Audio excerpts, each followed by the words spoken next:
అప్పుల విషయంలో బీఆర్ఎస్ ప్రచారాన్ని ఖండించారు తెలంగాణ ముఖ్యమంత్రి రేవంత్ రెడ్డి. అసెంబ్లీ వేదికగా రాష్ట్ర అప్పులపై వివరణ ఇచ్చారు ఆయన. బీఆర్ఎస్ పాలనలో తప్పులు అప్పులు మాత్రమే చేశారు అన్నారు. బీఆర్ఎస్ దిగిపోయే నాటికి రాష్ట్రానికి ఉన్న అప్పు 8,19,000 కోట్ల రూపాయలని చెప్పారు. తమ పాలనలో చేసిన అప్పు 1,58,000 కోట్లు అని చెప్పారు సీఎం. కేసీఆర్ హయాంలో చేసిన అప్పులు చెల్లించడానికి అప్పులు చేయాల్సి వచ్చింది.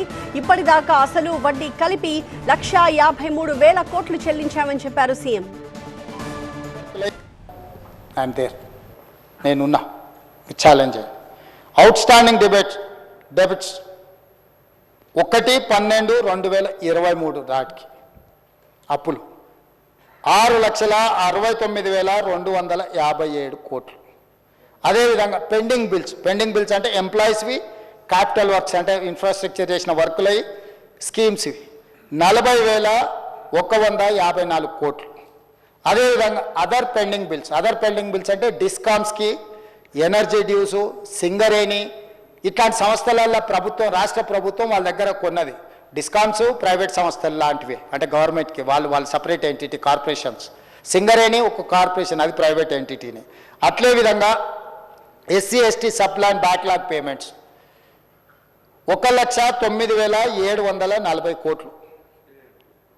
ఇవి మొత్తం కలిపితే చంద్రశేఖరరావు గారు డిసెంబర్ 7, 2023 నాడు అధికారాన్ని బదలాయించిన రోజు 8,19,151 కోటి. ఇది నికరమైన లెక్క. ఇది నేను ఆస్తులు క్రియేట్ చేసిన ఆయన అంటుంటాడు. అసలేమో 88,591 కోట్లు, మిత్తి 64,768 కోట్లు. మొత్తం కలిపి సరాసరి 1,53,359 కోట్లు చంద్రశేఖరరావు గారు చేసిన అప్పుకు అసలు మిత్తి కలిపి 15 నెలల్లో మేము చెల్లించినాం అధ్యక్ష. నికరంగా మేము చేసిన అప్పు 4,682. వారు పెట్టిపోయిన లయబిలిటీని, వారు మాకు అందించిన ఒక జాడ్యాన్ని అప్పులు చెల్లించడం కోసం, అసలు చెల్లించడం కోసం, మిత్తి చెల్లించడం కోసం మళ్ళీ అప్పులు చేసి ఆ అప్పులను చెల్లించాల్సిన పరిస్థితి. ఈరోజు మేము చెల్లించింది పక్కన పెట్టి 1,52,000 కోట్లు అప్పు చేసిండ్రు, లేకపోతే 1,20,000 కోట్లు అప్పు చేసిండ్రు.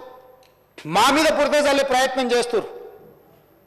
నీకు కన్ఫ్యూజన్ అక్కర్లేదు హరీష్ రావు గారు, లెక్క పక్కాగా చెప్తున్నా. 1,58,041 కోటి మేము అప్పు చేసినాము.